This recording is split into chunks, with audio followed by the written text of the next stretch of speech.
Everyone, today we are going to see the incredible trick of the group by functions in Power Query. I want to see the total date wise or month wise sales by using the group by function. Now here's the data. Now I want to extract it the months from the date column. Second is a sort the row as ascending order. Now remove the month column. I don't want the month column. Here's the data. Just only I want to sorting the data as a date wise. Now I extracting the month from the date column as a month name. Now I move to the group by operation. I change the name of the date column is a month. Like me able to summarize data. Now when we have the month as a first condition, as a summarizing, and the type of supply which is a second condition we want to summarize, and we get the total number of the sales of the month of the particular month. Let's go to the group by function, click on that and go to the advanced. First is a month and second is a type of supply. Now the column name as a total sales. Which operation you want to perform is a sum operations, and which column we want to get the sum. It's the total sales. It's a summarizing the data. Now I don't want like that. There the month name is April, and there are the four types of service we supply. I want to concatenate all the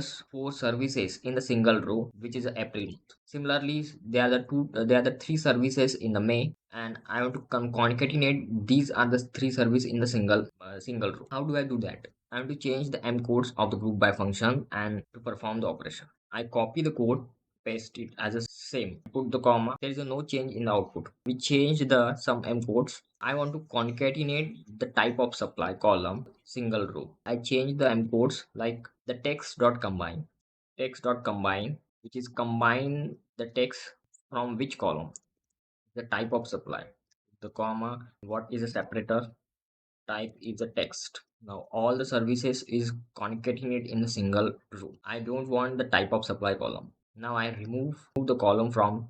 Now all the datas are combined with the particular month. April months, they are the total number of the sales, and what are the services we provided in the April month. It's concatenated in a single row. Now this concatenation is not available in the user interface. You must learn the m codes, do your work and perform the operation like that. Now go to the home, close and load data into the power into the that load the data into the Excel.